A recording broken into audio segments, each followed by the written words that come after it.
Orient bell tiles studio से आप देख रहे हैं एबीपी न्यूज। नमस्कार, एबीपी न्यूज पर हाजिर हूं मैं रोमाना इसार खान। शाम के 5 बजने को है। एबीपी न्यूज पर वक्त हो गया है सबसे बड़े डिबेट शो महादंगल का। उत्तराखंड के धराली में एक के बाद एक 3 जगह बादल फटा, भारी तबाही आई। आज इस आपदा का 5वां दिन है। लोगों को राहत और बचाव के लिए दिन रात कवायद चल रही है। अब तक 931 लोगों को बचा लिया गया है। विश्लेषण इस बात को लेकर किया जा रहा है कि आखिर ऐसे हादसों को कैसे टाला जा सकता है। लेकिन इस बीच नेता का एक बयान सामने आया जो कई सवाल खड़े कर रहा है। ये नेता है समाजवादी पार्टी के पूर्व सांसद डॉक्टर एसटी हसन। कह रहे हैं उत्तराखंड और हिमाचल में आपदा इसलिए आई है क्योंकि वहां दूसरों के मजहब का सम्मान नहीं हो रहा। दरगाह, मंदिर, मस्जिद पर बुलडोजर नहीं चलना चाहिए। हालांकि सफाई में फिर उनकी तरफ से कहा गया कि उन्होंने किसी एक धर्म की बात नहीं की। इसे हिंदू मुसलमान वाले विवाद से जोड़ना ठीक नहीं और वो कह रहे हैं कि वो अपने बयान पर कायम हैं। अब सवाल ये है कि एक तरफ सेना के जवान, आपदा प्रबंधन के लोग दिन रात लगे हुए हैं। राहत और बचाव कार्य को अंजाम दिया जा रहा है। 57 से ज्यादा लोग अभी भी लापता हैं। उन तक मदद पहुंचनी है। लगातार 5वां दिन रेस्क्यू ऑपरेशन चल रहा है। जरूरत तो इस बात पर मंथन करने की है कि हादसा क्यों हो गया, क्या किया जाए कि दोबारा इस तरीके के हादसे न हों। लेकिन नेता इसे मंदिर, मस्जिद, हिंदू, मुसलमान और बुलडोजर वाली राजनीति से जोड़ रहे हैं। अब ये राजनीति भी गजब है। आपदा में मजहब ढूंढ कर ले आई है। इसीलिए सवाल है, क्या आपदा राजनीति का अवसर है? इन तमाम सवालों को लेकर आज शो में चर्चा करेंगे। लेकिन पहले इस मुद्दे पर जो सियासी बयानबाजी है वो देखिए आप।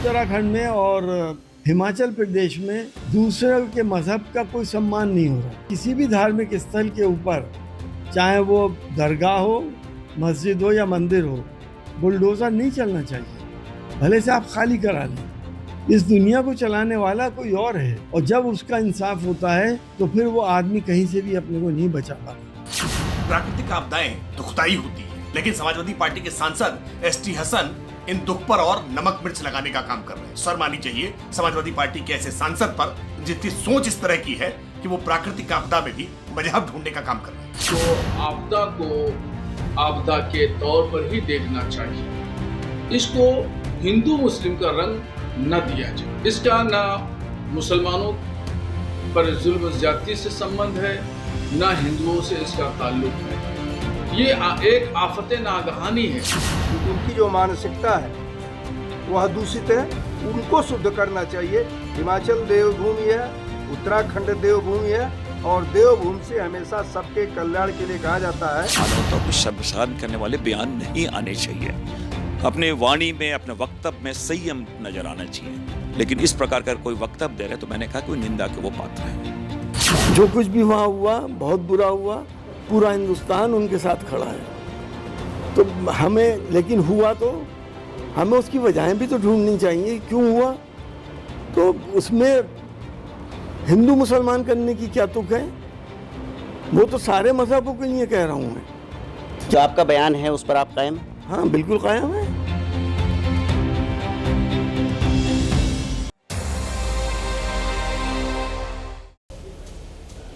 मैं आपका परिचय कराती हूँ। खास मेहमानों का पैनल इस वक्त हमारे साथ मौजूद है। यहाँ स्टूडियो में हमारे साथ समाजवादी पार्टी के प्रवक्ता राजकुमार भाटी जी मौजूद हैं। हमारे साथ स्टूडियो में ही शमून कासमी साहब हैं, अध्यक्ष हैं उत्तराखंड मदरसा परिषद के, वो मौजूद हैं। आज के शो में हमारे साथ एआईएमआईएम के नेता हैं शादाब चौहान, वो जुड़ गए हैं। और साथ ही आप देख रहे हैं स्वामी संतोषानंद गिरी महामंडलेश्वर हैं, वो भी हमारे साथ मौजूद हैं। बहुत स्वागत आप सभी का। सबसे पहले हम भाटी जी का रुख करते हैं और जरा भाटी जी से ये समझने की कोशिश करते हैं कि आखिरकार प्राकृतिक आपदा में भी धर्म की वजह तलाश ली, ये कैसी राजनीति है भाटी जी? नहीं, ये जो बयान आप सुनवा रही हैं ये टीएस हसन साहब का अपना निजी बयान है। उनके हर व्यक्ति की अपनी मान्यताएं होती हैं। कुछ लोगों की धर्म में ज़्यादा आस्था होती है।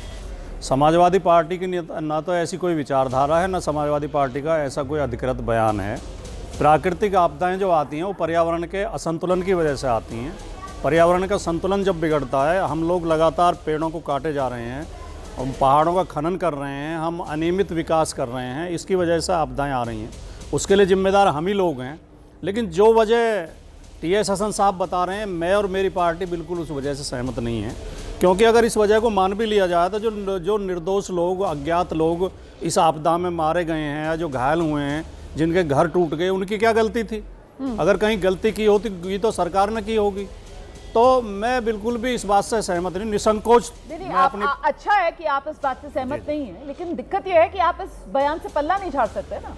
निजी बयान कहकर डॉक्टर एसटी हसन का आप कैसे पल्ला झाड़ सकते हैं इस बयान से? देखिए रोमाना जी, साहब पूर्व सांसद हैं और एसटी हसन साहब बिल्कुल वो जो समाजवादी पार्टी की लाइन रही है कि साहब बुलडोजर बाबा, यही नाम आप ही लोगों की तरफ से दिया गया था ना योगी आदित्यनाथ के लिए, और वही बुलडोजर की एंट्री कराकर उन्होंने आपदा में राजनीति का अवसर, या यूं कहें कि समाजवादी पार्टी के लिए पूरी की पूरी वो राजनीतिक बिसात बिछा रहे हैं वो, और अब आप पल्ला झाड़ रहे हैं सर। मतलब चित भी मेरी, पट भी मेरी। नहीं, मैं सारे विषय से पल्ला नहीं झाड़ रहा हूँ। हाँ।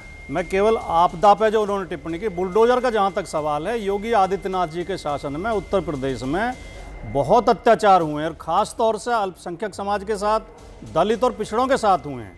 पीडीए के साथ हर मामले में, चाहे नौकरी देना हो, चाहे पुलिस में मुकदमे लिखे जाने हों, चाहे उनके ऊपर मुकदमे लगाने हों, हर तरह के अत्याचार हुए हैं, और जगह जगह मस्जिदों को, मज़ारों को नुकसान भी पहुंचा गया है। और ये भी एक आम तौर पे, मोटे तौर पे कहा जा सकता है कि जब सरकारें, कह रही हूँ, देखिए वही बात आ गई ना, चित भी मेरी पट भी मेरी। नो, राजनीतिक तौर पर घेराबंदी करनी है, इसीलिए शमून कासमी साहब यहाँ पर एसटी हसन साहब जो हैं वो आपदा में राजनीति का अवसर तलाश कर ले आए, और ये समाजवादी पार्टी की आपको लगता है कि एक रणनीति का हिस्सा है, उसी को आगे बढ़ा रहे हैं यहाँ पर एसटी हसन? हाँ रुमाना जी, मैं सबसे पहले तो अपने प्रदेश के अंदर जो ये आपदा आई है जी, उन परिवारों के साथ हमारी संवेदनाएं हैं, और हमारे प्रदेश के माननीय मुख्यमंत्री श्री पुष्कर सिंह धामी जी वहीं कैंप किए हुए हैं। हाँ। और आपने देखा कितनी एक मार्मिक चीज़ सामने आई कि एक महिला, एक हमारी बहन ने अपने दुपट्टे को फाड़ के एक राखी उनके हाथ में बांधी, तो भावुक हो गए हमारे माननीय मुख्यमंत्री पुष्कर सिंह धामी जी। और उन्होंने जिस तरह से वहां वो निगरानी कर रहे हैं, जो आपदा आई है, आप तो कह रहे हैं कि वो भावुक हो गए, वो वहां पर निगरानी कर रहे हैं, लेकिन एसटी हसन तो कह रहे हैं कि साहब ये कुकर्म है, ये सरकार के कुकर्म है, जिसकी वजह से वो दिव्य प्रकोप जो है वो टूट रहा है। मैं वही कहना चाहता हूँ रुमाना जी के एसटी हसन और समाजवादी का जो चेहरा रहा है, यही वजह है कि 60 साल जब से कांग्रेस की सरकार रही और लगभग 15 साल तक ये समाजवादियों के लोग उसमें शामिल रहे, इन्होंने मुसलमानों के अंदर एक डर और खौफ पैदा किया आरएसएस और बीजेपी से। जब उसमें ये थक गए और मुसलमानों के साथ कोई भेदभाव ये सरकार नहीं कर रही है, तो अब इन्होंने एक दूसरा रास्ता निकाल लिया। वो रास्ता ये निकाला कि साहब ये प्रकोप इसलिए हो रहा है, हम पूछना चाहते हैं कि इनका टिकट समाजवादी ने काटा तो उसकी टीस इन्हें अब तक है, क्या वो भी अल्लाह की तरफ से इनके ऊपर अजाब था? क्या वो अल्लाह की नाफरमानी की थी इन्होंने? वही टीस इनकी निकल रही है, और नित नए अंदाज में ये पार्टी के नेतृत्व को, आप कह रहे हैं कि डॉक्टर एसटी हसन का जो 2024 लोकसभा चुनाव में टिकट कटा था, वो कह रहे हैं आप दिव्य प्रकोप, और वो दिव्य प्रकोप डॉक्टर एसटी हसन पर आया है। ये दिलचस्प है। डॉक्टर एसटी हसन देख रहे होंगे तो यकीनन इस पर उनकी प्रतिक्रिया हम आगे लेने की कोशिश करेंगे, लेकिन इस बीच जरा जल्दी से रुक करते हैं। शादाब चौहान हमारे साथ मौजूद हैं, एएमआईएम के नेता हैं। शादाब चौहान साहब, ये राजनीति का मिजाज है कि अगर प्राकृतिक आपदा आती है तो उसमें भी कहीं ना कहीं हिंदू मुसलमान तलाश लो और इस तरीके के बयान दो? देखिए रोमाना जी, बड़ी विडंबना है कि अगर इस प्रकार की कोई प्राकृतिक आपदा आती है जिसमें भारतीयों का जान माल का नुकसान होता है, बेहद दुखद है, और हम पीड़ित परिवारों के प्रति संवेदना प्रकट करते हैं, और इस दुख की घड़ी में हम सबको एकजुट होना चाहिए। लेकिन बड़ी विडंबना है कि समाजवादी पार्टी के नेता इस प्रकार की बयानबाजी करके सस्ती लोकप्रियता हासिल करना चाहते हैं। जनता इनको नकार चुकी है, और एसटी हसन साहब तो एक आइटम गर्ल बनने का प्रयास कर रहे हैं भारतीय जनता पार्टी की, इस प्रकार की भाषा का प्रयोग करके। गैर जरूरी भाषा है ये। नहीं, बीजेपी के लिए आइटम गर्ल बनने की कोशिश कर रहे हैं, इसका क्या मतलब हुआ? चलाने वाले भाई एसटी हसन का बयान, और आप कह रहे हैं कि वो बीजेपी के लिए आइटम गर्ल बनने की कोशिश कर रहे हैं, ये कनेक्शन तो समझा दीजिए पहले। रोमाना जी, कनेक्शन उत्तर प्रदेश की जनता समझ रही है कि एसटी हसन साहब बेतुकी बातें करके मुद्दों को विभाजित करना चाहते हैं। शिक्षा, स्वास्थ्य, रोजगार, कानून व्यवस्था का मुद्दा खत्म हो जाए और बीजेपी और समाजवादी पार्टी में जो नूरा कुश्ती चल रही है वो आइटम गर्ल है एसटी हसन साहब, जिनको जनता पहले ही उनकी पार्टी ने टिकट नहीं दिया। उनको अखिलेश यादव के इशारे पर ये सब कर रहे हैं, लेकिन उत्तर प्रदेश की जनता एसटी हसन के बयान का खंडन करती है। इस प्रकार के बयान निंदनीय हैं, भ्रामक हैं। और मैं एक बात स्पष्ट कर दूं, जो परिवार डेवलपमेंट एजेंसी चला रही है समाजवादी पार्टी और अखिलेश यादव, जो कभी मुसलमानों के मुद्दे पर, जो मुख्य मुद्दे हैं शिक्षा के मुद्दे, स्वास्थ्य के, उस पर बात नहीं करते।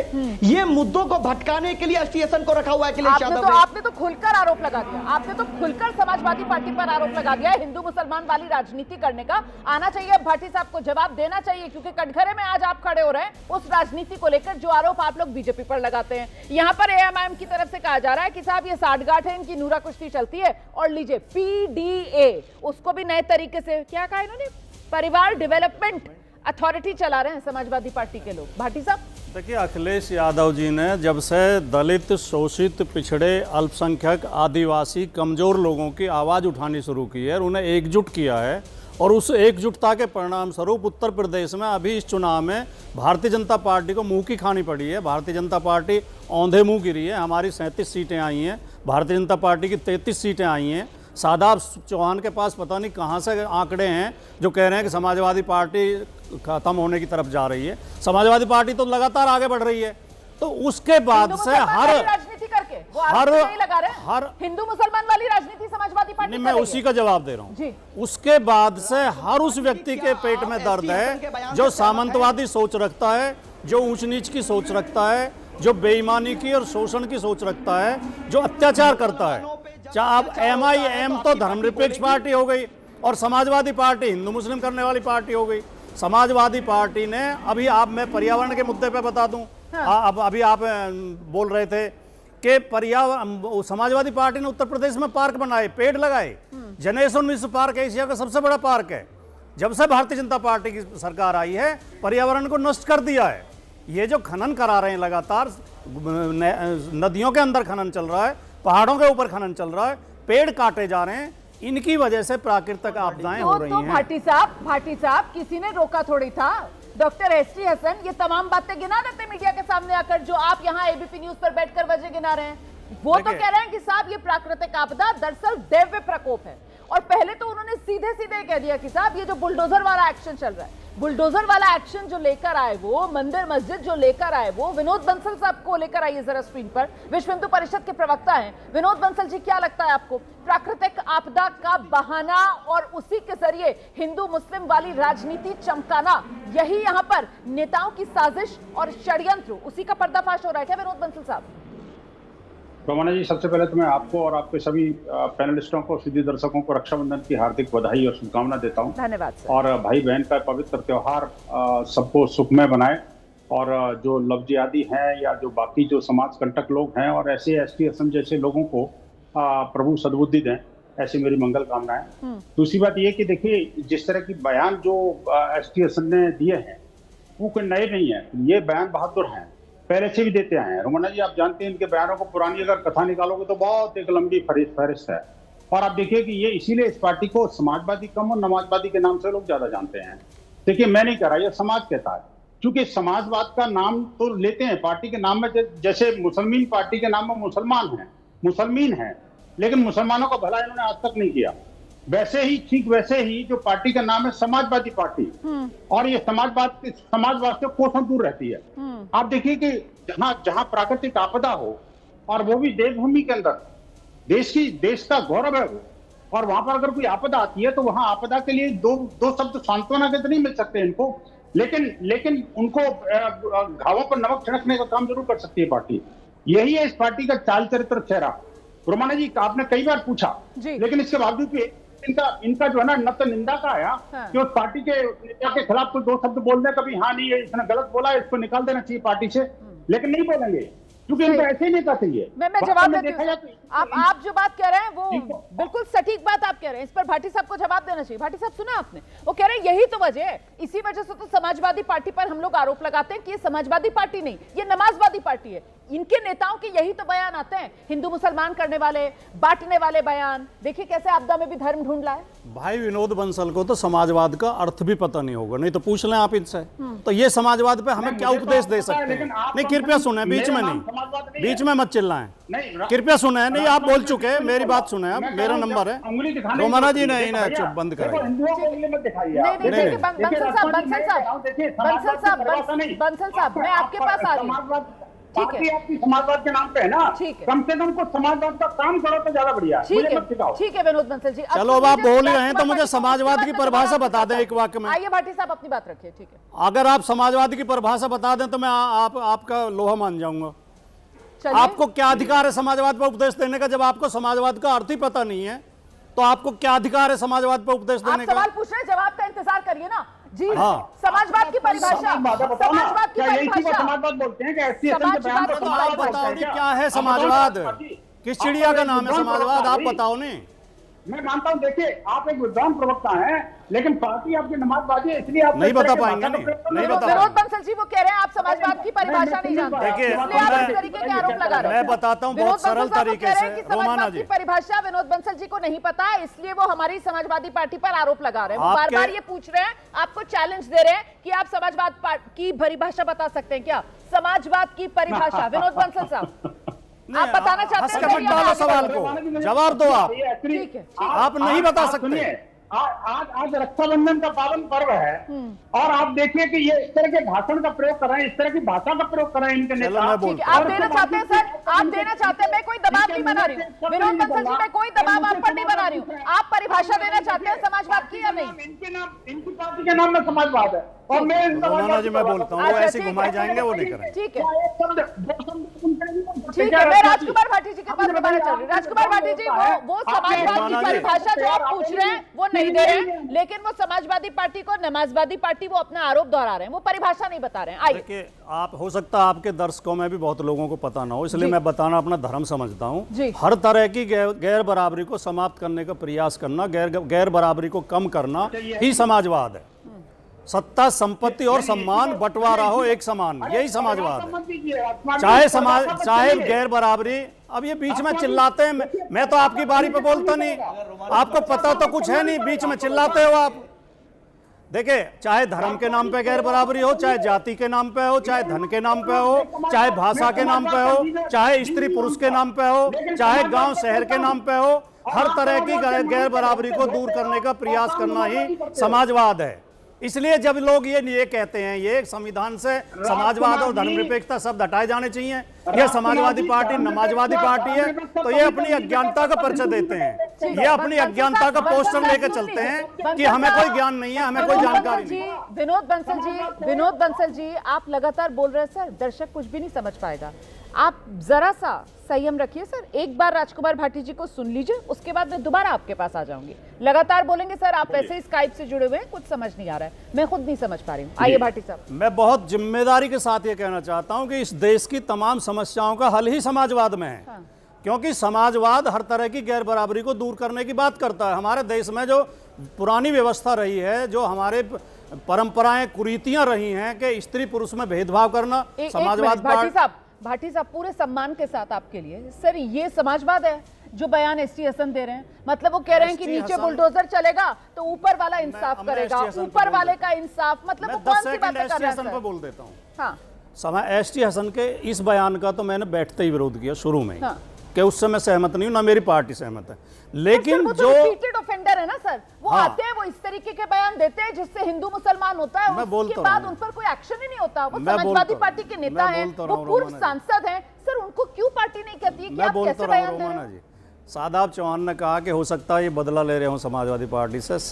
एसटी हसन शादाब चौहान ये भी कह रहे हैं कि हो सकता है अखिलेश यादव की लाइन को आगे बढ़ा रहे हो। मेरी तो सुन ही नहीं रहे हैं अखिलेश यादव को। जी, मेरी बात तो सुन ही नहीं रहे हैं आप। नहीं कहिए। मैं ये कहना चाहता हूं कि एसटी हसन बहुत सज्जन व्यक्ति हैं, बहुत भले आदमी हैं। हाँ। बदला लेने की और ईर्ष्या करने की प्रवृत्ति उनके अंदर है ही नहीं। हाँ। लेकिन उनकी धार्मिक आस्था ज्यादा है। धार्मिक लोग इस तरह के बयान दे देते हैं, हिंदू भी देते हैं, मुसलमान भी देते हैं। धार्मिक लोग अब आज तो महामंडलेश्वर मौजूद है ना, हम महामंडलेश्वर के पास लेकर चलते हैं दर्शकों को। आज एक पंडित जी मुझसे ये कह रहे थे, रोमाना जी मेरे साथ लेकर मैं आइए। एक ही वाक्य बोल रहा हूँ। महामंडलेश्वर को मेरे साथ लेकर आइए। एक ही वाक्य बोल रहा हूँ रोमाना जी, एक ही वाक्य बोल रहा हूँ, मेरा एक वाक्य सुन। क्या धार्मिक लोग प्राकृतिक आपदा को दैवीय प्रकोप बता देते हैं सर? क्या धार्मिक लोग जो हैं वो जरा सा भी साइंटिफिक टेम्परामेंट नहीं रखते हैं? क्या धार्मिक लोग ये नहीं समझते हैं कि साहब कर तो मनुष्य रहा है और इसका ठीकरा आप ऊपर वाले पर फोड़ दो सर? ये कौन सा धर्म है? सबसे बड़ी, मैं एबीपी के सभी दर्शकों को मैं नमस्कार करता हूं। ये सबसे बड़ी दुख की बात है, ये सबसे बड़ी दुख की बात है कि उत्तराखंड ये देवभूमि है। देवभूमि में जो त्रासदी घटी, आज जहां पूरी दुनिया, पूरा भारत देश के जैसे प्रधानमंत्री जी, उत्तराखंड सरकार जहां वहां सेवा भाव में लगी है, और वहीं सपा के कुसंस्कार युक्त सांसद हसन जी ऐसे बोलते हैं कि किस प्रकार से वहां इसलिए हो रहा है क्योंकि वहां मजार और मस्जिदें टूट रही है, इसलिए वहां आपदा आई। आप यह क्यों नहीं कह रहे हैं पिछले 10 वर्षों में वहां 400 मस्जिदें अवैध रूप से वहां बनाई गई, वहां सैकड़ों हजारों मजारे बनाए गए। इतने अत्यधिक बनाने के कारण भी तो हादसा हो सकता है। उत्तराखंड की पावन भूमि व देवभूमि है। देवभूमि में जब दानव प्रवृत्ति के लोग की जब संख्या बढ़ेगी तो वहां यही घटना घटेगी। आप कभी भी हिंदुओं को, अभी जैसे राजकुमार भाटी जी ने क्या कहा, जब से मतलब महामंडलेश्वर जी, स्वामी संतोषानंद गिरी जी, आप क्या कह रहे हैं? आप ये कह रहे हैं क्योंकि वहां पर मजार बना दी गई थी, इस वजह से ये आपदा आ गई है। वहां पर दैवीय प्रकृति वाले लोग, मतलब आप मुसलमानों के लिए कह रहे हैं? देखिए, आप मुसलमानों के लिए कह रहे हैं? क्लियर कीजिए सर, घुमा फिरा कर मत बोलिए, जो बोलना है सीधा बोलो।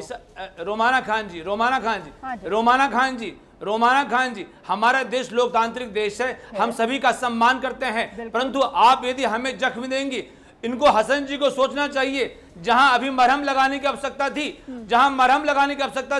ये जख्मों पे नमक देने का काम कर रहे हैं। जहां सैकड़ों लोग जहां गायब हो गए, 57 लोग जहां गायब, न्यूज बता रहा है, जहां कई लोग मर गए, आप वहां जख्म पर मरहम लगाइए, आप नमक छिड़कने का काम क्यों कर रहे हैं? ठीक है, यही सपा का संस्कार है, यही आपका संस्कार है। ठीक है, वो नमक छिड़कने का काम कर रहे हैं, लेकिन आप अपने बयान को लेकर तो बता दीजिए, आप क्या कर रहे हैं? आप उनसे बदला ले रहे हैं?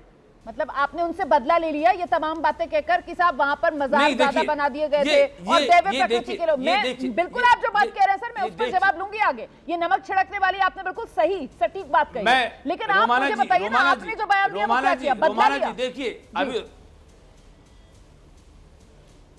ये बदले की बातें नहीं है, ये सच्चाई है। उत्तराखंड में जिस प्रकार से पिछले 10 वर्षों में लैंड जिहाद के नाम पे इतने सारी मस्जिदें बन रही हैं, इतने सारे मजारे बन रहे हैं, आखिर क्यों बन रही है? आप ये क्यों नहीं बंद करते हैं? ठीक है, ये हमारा देवभूमि है, देवभूमि को देवभूमि ही रहने दीजिए, इसी से हमारा राष्ट्र का और देश का कल्याण हो सकेगा। ठीक है, तो सर अभी आपने कहा ऐसे सपा के सांसद, ऐसे संविधान से चलता है सर, तो देवभूमि में ऐसा तो है नहीं सर कि संविधान ये कहे कि साहब सिर्फ और सिर्फ एक धर्म के लोग रहेंगे। हर धर्म का लोग नियम कायदे के अनुसार कहीं भी जाकर इस देश के अंदर बस सकता है जो देश का नागरिक है। मेरे ख्याल से एक तो ये क्लैरिटी सबको होनी चाहिए, है ना? और जो बात कही है डॉक्टर एस टी हसन ने, जो पूर्व सांसद है समाजवादी पार्टी के, आपने उस पर जो प्रतिक्रिया दी है सर, एक सेकेंड, मैं जरा सा मौलाना अंसार रजा का रुख करूंगी। अब वो भी हमारे साथ इस वक्त मौजूद है इस चर्चा में, और मौलाना अंसार रजा से जानते हैं जो बात यहां पर स्वामी संतोषानंद गिरी ने कही है कि डॉक्टर एस टी हसन का बयान सिर्फ और सिर्फ नमक छिड़कने वाला जख्मों पर, कि साहब इतनी बड़ी त्रासदी हो गई, उत्तरकाशी में एक नहीं 3 जगह बादल फटता है, और वहां धराली में तो हमने देखा कैसे वो मलबे का सैलाब था, या तो सब कुछ बहा कर ले गया या सब कुछ दबा कर निकल गया, सब जमींदोज, सब खत्म, और मरहम लगाने की जरूरत है। ये कैसी संवेदनहीन राजनीति है जो ऐसे मौके पर भी हिंदू मुस्लिम तलाश लेती है? मौलाना अंसार रजा। देखिए रोमाना जी, सबसे पहले तो मैं अपने देशवासियों को आज के दिन की बहुत बहुत बधाई, बहुत बहुत मुबारकबाद। हमारे देश में आज बहुत पवित्र त्यौहार है, उसकी हम बधाई देते हैं। दूसरी चीज़, मैंने सब लोगों की बात इत्मीनान से सुनी है जी। महामंडलेश्वर जी ने जो बात कही है और एस टी हसन साहब ने जो बात कही है, दोनों में कोई फ़र्क नहीं है। अगर उन्होंने गुनाह किया है तो इन्होंने भी गुनाह किया है। त्रासदी जो आई है जिन लोगों की जानें गई हैं, ये की बात नहीं हम कही सब है। उनके गम में शरीक हैं। सरकार को चाहिए कि जितनी, महाराज एक मिनट, महाराज सुन लीजिए, मुझे बोलने तो दीजिए सर, मैं सबसे बाद में मेरा नंबर आया है, अब बोलने भी नहीं देंगे आप। जो वहाँ आपदा में फंसे हैं उनकी ज़्यादा से ज़्यादा पहले मदद होनी चाहिए, हर तरीके से उनको सहूलियतें पहुँचानी चाहिए, सरकारें पहुँचा रही हैं और ज़्यादा से ज़्यादा पहुँचाना चाहिए। अब मैं आता हूँ अपने मेन टॉपिक पे। रोमाना जी, 3 दिन से पूरा मुल्क इतने सदमे में था कि पता नहीं मीडिया हाउस को क्या हो गया है, राहुल गांधी का वोट वाला चल रहा है, इलेक्शन कमीशन चल रहा है, ये हिंदू मुसलमान वाला एंगल कहाँ खो गया। 3 दिन से लोग परेशान थे, लेकिन खैर आज हम अपने उसी मकाम पर आ गए कि एसटी हसन ने कोई बयान दे दिया है। ये बल्कि इस जुमले को अगर हम दोहरा करके कहें तो जिस दिन ये आपदा आई थी उसी दिन वहां के भूतपूर्व मुख्यमंत्री ने जो बयान दिया था वो भी आज आपको चलाना चाहिए था, वो भी चलाना चाहिए। हरीश रावत जी ने जो बयान दिया था उस पर डिबेट इसलिए नहीं हुई है कि हरीश रावत हैं और ये एसटी हसन। मैं एसटी हसन को ना कभी उनके किसी बयान को इंडोर्स करता हूं, ना उनके बयान को, हमेशा वो कंट्रोवर्सी की बात करते हैं, हमेशा हिंदू मुसलमान वाला एंगल लाने की कोशिश करते हैं। हमारा मुल्क संविधान से चलेगा, हम मिलकर के अपने मुल्क में सब मिलकर के एक साथ रहेंगे। अगर किसी के साथ भी मुसीबत होगी सबको चाहिए उनके साथ खड़े हों। इस तरह का बयान, और भाटी साहब मेरी मुअद्दिबाना गुजारिश है आपसे कि अपनी पार्टी के चीफ से कहिए कि कम से कम इन लोगों की जबानों पे लगाम लगवाइए कि जब भी कोई मसला होता है फौरन अपना माइक मुंह के सामने ले जा करके, और जो जहरो गल्ला होता है हिंदू मुस्लिम भाईचारे को बिगाड़ने के लिए ये बयान देना शुरू कर देते हैं। तो भाटी साहब, मैं आपकी बात से सहमत हूं कि एसटी हसन ने जो कहा वो बिल्कुल गलत कहा, उनको ये बात नहीं कहनी चाहिए थी और ना उनको कोई हक बनता है कि इस तरह का कोई बयान दे। दूसरी चीज, एक सेकंड, जो बात आपने कही है ना उस पर एक रिएक्शन यहाँ पर भाटी साहब का लेंगे, उसके बाद दोबारा आ रही हूँ, सभी के पास आऊंगी मैं। भाटी साहब, राजकुमार भाटी जी जो बात कही है यहाँ पर एसटी हसन साहब ने, वो समाजवादी पार्टी उसको इंडोर्स करती है, सूट करती है वो समाजवादी पार्टी को। ये हिंदू मुस्लिम वाली राजनीति, आप खुद ही बीजेपी पर आरोप लगाते रहते हैं कि साहब बीजेपी हिंदू मुस्लिम राजनीति करती है। पर्दाफाश हो रहा है सर आप लोगों का, आप लोग हैं जो हिंदू मुसलमान की राजनीति करते हैं सर। पहली बात तो एसटी हसन का बयान अवैज्ञानिक है, हाँ। तार्किक नहीं है, लेकिन हिंदू मुसलमान कतई नहीं किया उन्होंने कहा है चाहे धर्म स्थल हिंदुओं के हों, मुसलमानों के हों, किसी के भी हो, चाहे मंदिर हो, मस्जिद हो, मजार हो, वो नहीं गिराए जाने चाहिए। आप उनका बयान देख लें, आप उनकी वीडियो सुन लें। अपने आप को रोकूं। नंबर एक बात। दूसरी बात, नहीं सर, गलत मैसेज जाएगा, दर्शक को लगेगा कि मैंने गलत जानकारी दी। साफ तौर पर कहा है कि किसी भी धर्म के धर्म स्थल नहीं गिराए जाने चाहिए सर, ये उन्होंने दोबारा कहा, और उन्होंने ये भी बोला अपने मुंह से कि मंदिर हो, मस्जिद हो, मजार हो, लेकिन यहाँ आपके चैनल दोबारा कहा है सर, जब उनसे दोबारा सफाई मांगी गई तो अपनी सफाई में, लेकिन आपके चैनल पे तो अभी ओरिजिनल बयान था सर, उन्होंने अपने ओरिजिनल बयान में कहा उत्तराखंड हिमाचल में दूसरों के मजहब का सम्मान नहीं है। उन्होंने ये कहा कही है, उनका ओरिजिनल बयान यही है। उन्होंने कहा जब उसका इंसाफ होता है आदमी खुद को बचा नहीं पाता। उन्होंने जो अपना ओरिजिनल बयान दिया सर, तो उन्होंने हम दिखा रहे हैं सर। लेकिन आपके चैनल पर एक सज्जन अभी कह रहे हैं कि उत्तराखंड में मुसलमानों की संख्या बढ़ रही है और मस्जिद और मजारों की संख्या बढ़ रही है, इसलिए त्रासदी हुई है। मैंने तो उनसे ये तो उससे भी खतरनाक बयान है। मैंने उनसे भी सवाल पूछा। आप नहीं, सवाल नहीं पूछना, ऐसे लोगों की निंदा होनी चाहिए। तो सर निंदा आप अपनी पार्टी से बाहर निकालिए ना सर। आपकी पार्टी के पूर्व सांसद है सर, आप लोगों ने तो उनको टिकट देकर सांसद तक बनवा दिया, वो हिंदू मुसलमान कर रहे हैं खुलकर। नेता है सर, वो नेता है, उनका काम नहीं है यहाँ पर धर्म को लेकर आ जाना और आपदा के अंदर धर्म तलाश लेना। वो खुलकर हिंदू मुसलमान कर रहे हैं। मैं 3 बार बोल चुका हूं कि पर्यावरण संतुलन बिगड़ने के कारण प्राकृतिक आपदाएं आती हैं। हाँ। इसे धर्म से जोड़ना बिल्कुल गलत है। ना मैं इससे समर्थक करता हूं इसका, ना मेरी पार्टी करती है। बताओ कितनी बार कहूं इस बात को। शमून कासमी साहब, जो बात यहाँ पर कह रहे हैं राजकुमार भाटी जी, ये दलील हलक से नीचे उतरती है। एक सेकंड देखिए, बार-बार ये नमाजबाजी समाजवादी को लेकर आइए। शमून कासमी साहब को लेकर आइए, उसके बाद आ रही हूं मैं। आप शमून कासमी साहब से पूछिए क्या महामंडलेश्वर जी की बात से सहमत हैं? हाँ ठीक है, पूछ रही हूँ। ये आपको इसका भी जवाब देना चाहिए। महामंडलेश्वर ने जो कहा है शमून कासमी साहब, क्या आप उस बात से सहमत हैं? देखिए, मैं स्पष्ट करना चाहता हूं कि उत्तराखंड राज्य के अंदर माननीय मुख्यमंत्री पुष्कर सिंह धामी जी ने जितने भी कानून बनाए हैं, एक कानून भी ना मुसलमानों के खिलाफ है, ना इस्लाम के खिलाफ है, चाहे यूसीसी हो, चाहे जबरन धर्मांतरण हो, और चाहे नकल विरोधी कानून हो, और चाहे अतिक्रमण के ऊपर कानून हो। जहां मजार, मैं वही कहना चाहूँ, बार बात सामने आ रही है। रोमाना जी वही कह रहा हूँ, जहां भी कोई नाजायज जगह पर अतिक्रमण हुआ है, वो मजार हो, मस्जिद हो या कोई धर्म स्थल हो, उसे हटाया जाना चाहिए, इसलिए कि इस्लाम खुद स्वयं कहता है कि किसी की जगह पर अतिक्रमण नहीं किया जा सकता। तो उत्तराखंड राज्य की सरकार सर्वजन हिताय सर्वजन सुखाय को आगे लेके चल रही, सबका साथ, सबका विकास, सबके विश्वास। वहां पर मजार बना लिए गए और ऐसे दिव्य प्रवृत्ति वाले लोग वहां पर आकर बस गए, इस वजह से महामंडलेश्वर जी ने जो बात कही है वो उन्हीं को कही है। मैं आपसे कहना चाहता हूं, उनका कहने का तात्पर्य भी यही है कि जहां गलत जगहों पर कब्जे करके बनाए गए हैं, उन्हीं को बिल्डोज किया गया है, जिनका कोई वजूद नहीं है।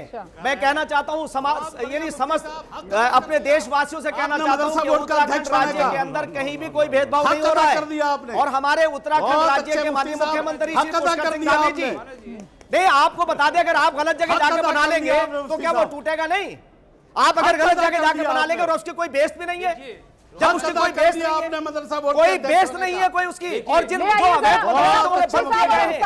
और जो मदरसे, हमने मदरसों को मान्यता भी दी है, 450 मदरसे हमारे चल रहे हैं। तुम्हें मालूम होना चाहिए तुम्हें कि वहां जाकर के देखिए कि हमने मदरसों को आधुनिक किया है, मॉडर्न एजुकेशन दी है, ताकि तुम्हारे जैसे लोगों को मालूमात हो जाए, तुम आनंद से बात कर सको। तुम्हें पता ही नहीं है, मालूमात ही नहीं है तुम्हें किसी चीज की, जब चाहते हो बोलते हो, समाज में आग लगाते हो। आज आपसे कहना चाहते हैं कि भारतीय जनता पार्टी की जहां जहां सरकारें हैं, बगैर किसी भेदभाव के पूरे देश के अंदर मुसलमानों का कल्याण हो रहा है। आप उस वक्त कहां थे कि 60 साल के अंदर मुसलमानों को वोट बैंक बना दिया? हो गया बीजेपी का शिजरा है यार। अब सुनो, आज एक परिवार ये कहता है कि 5 लोग एक ही परिवार के संसद के अंदर है, वो कहते हैं कि समाजवाद है। समाजवाद ये नहीं है, समाजवाद बराबरी का अगर नाम है तो बराबरी का 25 लोगों को मुफ्ती साहब सुनिए तो, आगे लाने का नाम समाजवाद है। ठीक है, और आपसे कहना चाहता हूं कि आप हेलीकॉप्टर में बिल्कुल बीजेपी के भाषण की तरह पड़े जाएंगे, जैसे भाजपा की मीटिंग हो रही है। अरे सुनिए ना सर, आग लगाते हो। शमून कासमी साहब, मौलाना अंसार रजा सुना आपने, शमून कासमी साहब साफ कर रहे हैं कि साहब महामंडलेश्वर को लेकर जो आपके मन में सवाल था, उन्होंने भी उन्हीं के लिए कहा जिन्होंने अवैध तरीके से जमीनें कब्जा रखी थी और वहां पर मजारे बना रखी थी। अब आइए बोलिए अंसार रजा। रोमाना जी, देखिए, मैं मुफ्ती साहब की बड़ी कदर करता हूं, मुफ्ती साहब मेरे बहुत अच्छे दोस्त हैं, लेकिन आज उन्होंने मदरसा बोर्ड के अध्यक्ष होने का जो बीजेपी ने उनको बनाया उसका हक अदा कर दिया। मैं सलाम करता हूं मुफ्ती साहब को। बचाओ ऐसा ही होना चाहिए कि जो बयान एसटी हसन ने दिया उससे खतरनाक बयान महामंडलेश्वर ने दिया है। और आप सर, हम हेलीकॉप्टर में बैठ के जाते हैं, लेकिन बीजेपी के हेलीकॉप्टर बैठे नहीं बैठे थे सर। हेलीकॉप्टर में बीजेपी हम तो सेवा कर रहे हैं। अंसार रजा हम मदरसों को आधुनिक एजुकेशन से जोड़ रहे हैं। हम भारतीय जनता पार्टी के माननीय मुख्यमंत्री और माननीय प्रधानमंत्री के उस एक हाथ में कंप्यूटर, दूसरे हाथ में कुरान, समझे? हम अपने फर्ज को अदा कर रहे हैं। और आप लोगों ने मुसलमानों को वोट बैंक बनाने में जो आपने किरदार अदा किया है, प्रधानमंत्री जी के हाथ में जानते हैं क्या है? हाँ, प्रधानमंत्री जी के हाथ में जाने क्या है? कब्रिस्तान, शमशान, मंगलसूत्र। ये आ जाएंगे तो कब्रिस्तान छीन लेंगे, ये आएंगे तो मंगलसूत्र छीन लेंगे, ये आएंगे तो भैंस छीन लेंगे। और योगी जी के हाथ में मुसलमान देखा बुलडोजर चला दिया, मुसलमान देखा बुलडोजर चला दिया। ये कंप्यूटर है, ये कंप्यूटर है क्या मुफ्ती साहब? जैसा करोगे वैसा भरोगे। आपने अरे कांग्रेस ने एक जमाने में 150 एमपीओ के ऊपर सरकार चलाई है। मदरसा आपको बता दें, आप वोट बैंक बनाए, आपने वोट बैंक बनाने में जो अहम रोल अदा किया है वो ऐसे चापलूसी नहीं करनी चाहिए, आलिम को गुलामी नहीं करनी चाहिए। अरे आलिम संयम के साथ आप अपनी बात रखिए। मैं आगे बढ़ रही हूँ, तुमने कुरान की गलत व्याख्या की है। आगे बढ़ रही हूँ। कुरान कहता है या अय्युहन्नास इन्ना विनोद बंसल जी, सवाल ये है यहाँ पर जिस तरीके के तर्क अंसार रजा कर रहे हैं, कुल मिलाकर वही तो भाव था जो एसटी हसन की तरफ से रखा गया। वही सारी शिकायतें अंसार रजा भी तो गिना रहे हैं यहाँ पर। अंसार रजा भी वही बुलडोजर पर आ गए। मतलब बुलडोजर जो है वो सबकी दुखती रख है, और बुलडोजर का विरोध करना है तो फिर उसके लिए कोई भी तरीका ढूंढ लिया जाए। प्राकृतिक आपदा है तो प्राकृतिक आपदा को लेकर भी बुलडोजर को ले आएंगे केंद्र में। विनोद बंसल जी, देखिए रमन्ना जी, मैं अंसार राजा जी की बात से सहमत हूँ, लेकिन इसलिए सहमत हूँ क्योंकि देखिए बात ये कि दुखती अर्थ पर ये बार बार हाथ रखने की कोशिश करते हैं और इनको हर बुलडोजर के पीछे एक मुसलमान नजर आता है, हर क्रिमिनल के साथ एक मुसलमान जुड़ा नजर आता है। इनको लगता है कि अगर कहीं बुलडोजर चल गया तो इसका मतलब यह कि मुसलमान है इसलिए बुलडोजर चला। ये नहीं देखा कि वो क्रिमिनल है इसलिए बुलडोजर चला, उसने अवैध निर्माण किया इसलिए बुलडोजर चला। इनको नहीं दिखता है, दिखेगा भी नहीं। देखिए जिस तरह से समून कासमी जी के ऊपर इस तरह का गंदा आरोप लगा रहे हैं, इनको कम से कम समझना चाहिए कि उन्होंने काम क्या किया है। मैं कहता हूँ यूसीसी सरकार लाई है ना, अब मैं कहता हूँ वो उसमें किसी को दिक्कत है क्या? विनोद बंसल जी, एक तस्वीर है क्या आपके पास? किसी ने बोला है क्या किसी विश्व परिषद के आदमी को बुलडोजर चला हो? आपने कहा था कि मैं सारे शरीफ है वो। बोला हूँ। नहीं, मुझे बताइए। एक सेकंड अंसार रजा साहब बोलने दीजिए, जरा बोलने दीजिए विनोद बंसल जी को भी। और जो बात विनोद बंसल जी कह रहे हैं उसमें भी तर्क है ना। उत्तर प्रदेश के अंदर गुंडे, बदमाश, अब आप विकास दुबे को भूल गए क्या? विकास दुबे भी मुसलमान था क्या? कानपुर के अंदर बुलडोजर तो वहां भी चला था। सारे मुसलमान ही गुंडे बदमाश हैं। नहीं, विकास विश्व हिंदू परिषद दूध की धुली है। मेरे तो सवाल बता, विश्व हिंदू परिषद दूध की धुली है। अब आप विश्व हिंदू परिषद में भाजपा के लोग दूध के धुले हैं। नहीं तो सारे गुंडे बदमाश मुसलमान ही हैं। नवाज फाउंडेशन पर चल गया है दुबे को इसलिए मारा कि वो पंडित था, वो ठाकुर नहीं था। वो ठाकुर नहीं था, ठाकुर होता तो नहीं मारा जाता। अरे भाई, वो ठाकुर होता तो नहीं मारा जाता। वो दुबे था इसलिए मारा। जाति पर बात आ गई है। एक सेकंड, वो दुबे था इसलिए मारा गया, ब्राह्मण था। ठीक है। योगी जी ब्राह्मणों के खिलाफ है। चलिए ठीक है अंसार रजा जी, ठीक। योगी जी ब्राह्मणों के खिलाफ अभी तक तो मुसलमान, अभी तक तो बस मुसलमान, अब ब्राह्मणों के भी खिलाफ हो गए। ठाकुर का नाम बताइए। लेकर आइए मेरे साथ विनोद बंसल जी को लेकर आइए। ठाकुर विनोद बंसल जी अपनी बात रखेंगे, उसके बाद शादाब चौहान का भी रुख कर एक ठाकुर। विनोद बंसल जी आइए। रोमाना जी, एक तो मुझे एक्चुअली क्या ऑडियो मेरा बहुत कट के आ रहा है, तो इसलिए मैं थोड़ा सा बीच में बोल नहीं पा रहा था, मैं समझ में नहीं आ रहा था। जी। मैं कहना था, देखिए मैं टू द पॉइंट बात करता हूँ, आपको आप जानते हैं इस बात को कि मैं कह रहा हूँ। देखिए दो बातें मैंने महत्व की हैं। एक तो ये कि जब बुलडोजर चलता है तो अगर वो किसी न किसी क्राइम के अगेंस्ट में चलता है ना, कोई ना कोई अवैध निर्माण के अगेंस्ट में चलता है, लेकिन जो भी काम अवैध करेगा उसको उसके अंदर ही मुसलमान नजर आता है। एक बात। दूसरी बात, आपने जो बात कही मुझे बड़ी अच्छी लगी कि भाई उत्तराखंड के अंदर अपने महामंडलेश्वर जी की बात बड़ी चुभी लोगों को। मैं कहना चाहता हूँ, आखिरकार आपने कहा था कभी कोई किसी कहीं भी बच सकता है, बिल्कुल ठीक बात है। भारत का संविधान सब जगह प्रोफेशन की इजाजत देता है, लेकिन मुझे बताइए सब जगह वो अपना मजाक भी बना सकता है, कोई दिक्कत नहीं है। लेकिन क्या एक व्यक्ति के मजाक 500 जगह हो सकती है क्या? रोमाना जी नहीं होगी। मुझे जानता, मैं हालांकि मैं इस्लाम का स्कॉलर नहीं हूं, लेकिन उत्तराखंड के अंदर जिस तरह से एक तथाकथित बाबा की मजार 64 के स्थानों पर मिली, तो क्या उसके 100 टुकड़े हो गए थे क्या उसका मजार बनाने से पहले? ये स्वयं मुख्यमंत्री ने कहा है, उसकी इन्वेस्टिगेटिंग एजेंसी ने कहा है। बिल्कुल सही बात है सर। अवैध तरीके से तो जो भी निर्माण होगा उस पर एक्शन होगा ही, क्योंकि वो एक्शन तो नियम अनुसार हो रहा है और वो कोर्ट सम्मत एक्शन हो रहा है। उस पर किसी को मेरे ख्याल से सवाल नहीं उठाना चाहिए। शादाब चौहान के पास हम लेकर चलते हैं जरा दर्शकों को, और शादाब चौहान से जानते हैं। तो शादाब चौहान जी, आखिरकार ये क्या है? ये बौखलाहट है जो नेताओं के सामने निकल कर आती है, क्योंकि उनको समझ में नहीं आता है कैसे विरोध किया जाए। और वो बुलडोजर की टीस इतनी ज्यादा है क्या सर कि अगर उत्तराखंड में प्राकृतिक आपदा आती है तो वहां पर भी बुलडोजर की बात कहे बिना नेता रुक नहीं सकते हैं?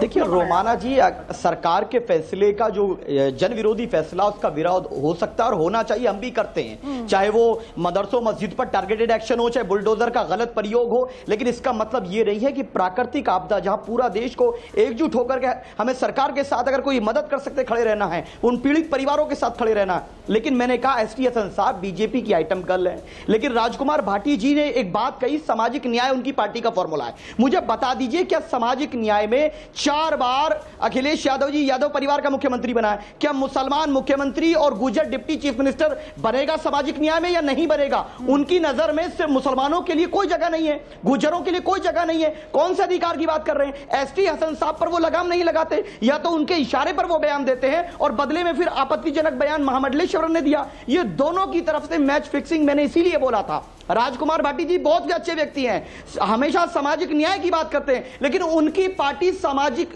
अन्याय कर रही है। उनकी पार्टी पीडीए की जगह परिवार डेवलपमेंट एजेंसी चला रही है। उनको मुसलमान शब्द तक में आपत्ति नजर आती है, कभी अगड़ा बोलेंगे, कभी आदिवासी बोलेंगे, उनको मुसलमान तक नहीं बोल पाते हैं। हमारा मांग यह है कि अगर समाजवादी पार्टी वाकई में सामाजिक न्याय की बात करती है तो वो कहे कि अगली बार मुख्यमंत्री मुसलमान बनेगा, डिप्टी चीफ मिनिस्टर दलित और गुर्जर बनेगा, जब समझ में आएगा कि सामाजिक न्याय है, नहीं तो परिवार डेवलपमेंट एजेंसी है।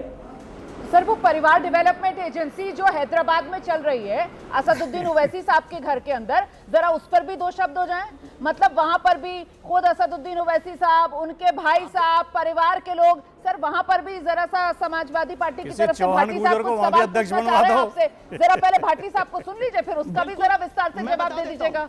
ठीक है, 1 सेकंड पहले सुन लीजिए भाटी साहब को, उसके बाद नहीं भाटी साहब को सुन तो लीजिए सर। ये तो शादाब चौहान कैसे वो हैदराबाद के अंदर मेरे ख्याल से 14 बार, अगर मैं गलत नहीं हूँ 11 या 14 बार से वो सीट जो है, पहले पिताजी उस सीट से सांसद बनते आ रहे थे, उसके बाद खुद ओवैसी साहब उस सीट से सांसद बनते आ रहे हैं। देश देखना चाहता है सर किसी हिंदू को वहां पर उस हैदराबाद वाली सीट से ओवैसी साहब भी किसी और को टिकट दे, सर मौका दिया जाए। मेरे ख्याल से 11, 12, 14 कितनी बार का वो रिकॉर्ड बना हुआ है। भाटी साहब आइए।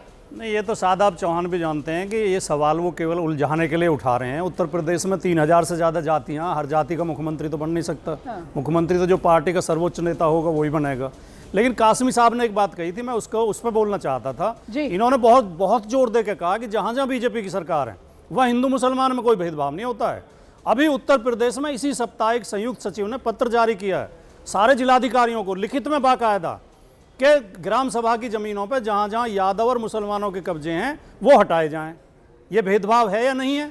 दूसरी बात, कासिमी साहब ने खुद बोला कि अवैध रूप से चाहे मस्जिद बनी हो, चाहे मजार बने हो, चाहे मदरसे बने हो, सब गिराए जाने चाहिए। मंदिर नहीं जोड़ पाए उसमें, इतनी हिम्मत नहीं है इनकी कि मस्जिद, मजार और उसके साथ मदरसे के साथ मंदिर भी कहते हैं कि अवैध रूप से मंदिर बने हो, गुरुद्वारे बने हो, चर्च बने हो। जब आपकी काहे की धर्मनिरपेक्षता है? यहाँ पर फिर से आप लोगों का डबल स्टैंडर्ड नहीं आ गया? जब आप लोग बीजेपी को घेरना चाहते हैं और उसको जब आप इस रूप में घेरना चाहते हैं कि बीजेपी का जो हिंदुत्व है वो सिर्फ और सिर्फ एक ढकोसला है, तब आप गुजरात से लेकर वाराणसी तक बताते हैं कैसे डेवलपमेंट के नाम पर बीजेपी वाले बुलडोजर चला देते हैं, हिंदू मंदिरों पर बुलडोजर चलवा देते हैं। आप ही लोग बताते हैं सर आकर, तब कहते हैं ना आप लोग बीजेपी ने कितने मंदिरों पर बुलडोजर चलवा दिया वाराणसी में, आंकड़ा आप देते हैं सर बैठकर यहाँ पर। आइए। नहीं, जो भारतीय जनता पार्टी भेदभाव करती है जाति और धर्म के नाम पर, हम उसे उजागर कर रहे हैं। अभी आप जो बात कर रहे थे मैंने तो उस पर आपसे सवाल पूछा सर, अब आप कहां जा रहे हैं? मैं बताऊं, मैं जवाब तो दे रहा हूं जी। आइए। अगर अयोध्या में और बनारस में, काशी में मंदिर गिरा के वहां पर गलियारे बनाए गए हैं तो वहां भी लोकल लोगों को, पीडीए के लोगों को उजाड़ा गया है, गरीब लोगों को उजाड़ा गया। गुजरात के व्यापारियों के बड़े बड़े रेस्टोरेंट खुलवा दिए गए हैं, बड़े बड़े होटल 5 स्टार बनवा दिए गए हैं। जो काशी में जितनी नावें चलती थी वो सारे मल्लाह आज बेरोजगार हैं, क्रूज चल रहे हैं गुजरातियों के।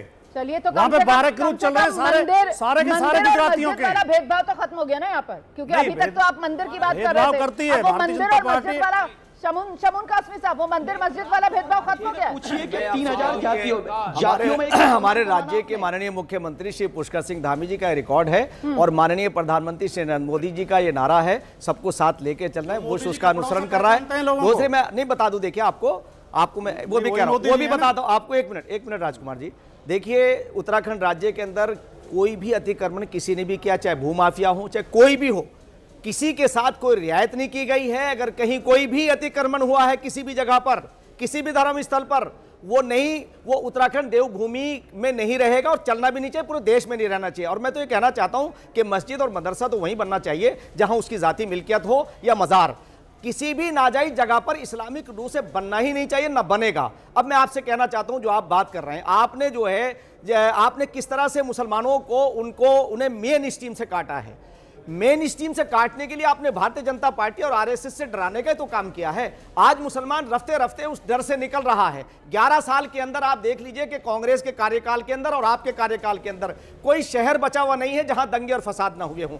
आज पूरा देश दंगा मुक्त है और उसका नतीजा है कि पूरे देश के अंदर 50 से ज्यादा बच्चे हमारे यूपीएससी क्लियर कर रहे हैं। ये शांति और पीस का नतीजा है। अगर आज मुसलमान इन बातों को समझना चाह रहा है और वो देख रहा है कि हमारे बच्चे एजुकेशन की तरफ आ रहे हैं, तो आज इन लोगों को परेशानी हो रही, क्योंकि इन्हें वोट बैंक बनाना है और वोट बैंक नहीं बनेंगे और एजुकेशन हासिल हो जाएगी तो परेशानी होगी। मुसलमान तरक्की कर रहा है बीजेपी के राज में और चंद मुसलमानों के वोटों के ठेकेदार, क्योंकि उनकी दुकानों का शटर डाउन हो रहा है, इसी वजह से वो बौखला रहे हैं। क्या सर अंसार रजा साहब? जी बिल्कुल, बहुत अच्छी। देखिए मुफ्ती साहब हमारे बहुत समझदार आदमी हैं। मुफ्ती साहब को ये भी जिक्र करना चाहिए कि एक घर के जितने फर्द थे उनका कत्लेआम करने वाले और उसका बलात्कार करने वाले जो है वो माला पहनाए जा रहे हैं उनको, ये भी बीजेपी का डेवलपमेंट है। इससे इनकार नहीं करना चाहिए मुफ्ती साहब को।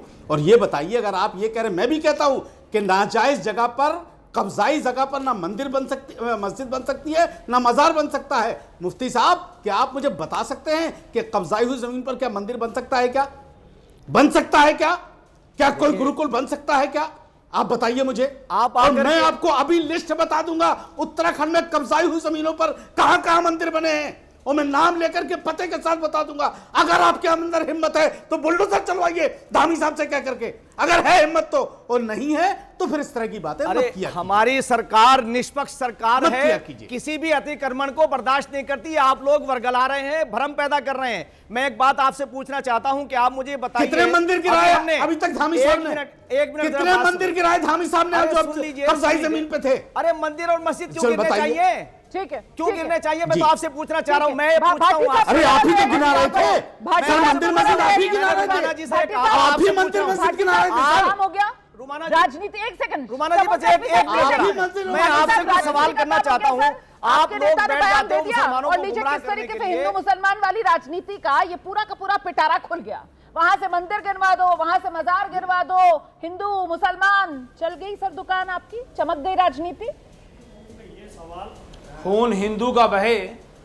देखिए रुमाना जी, एक मिनट के लिए हमारी बात सुन लीजिए। अच्छा, सुन लेते हैं महामंडलेश्वर जी को। आइए आइए। मैं ये कहना चाहूंगा, हाँ देखिए, मैं देखिए, आपने सही कहा कि हम लोग हिंदू मुसलमान की लड़ाई पे डिबेट को ना ले जाएं।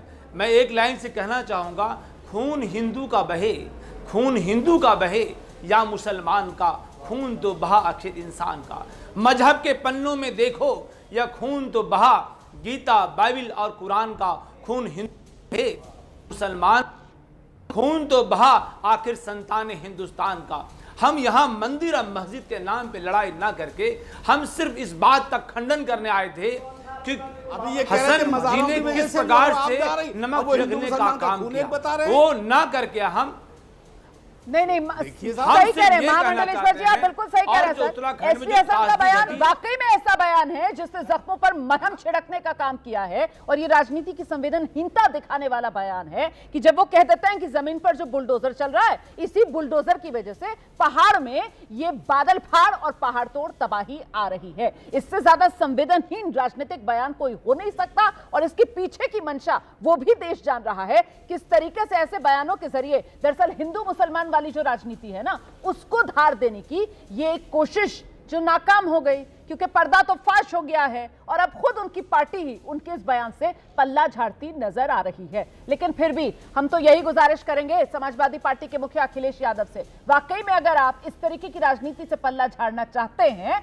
तो फिर ऐसे बदजुबान नेता जो आए दिन हिंदू मुसलमान वाली राजनीति को बढ़ावा देने के बयान देते हैं, उन पर एक्शन जरूर लीजिएगा अखिलेश यादव।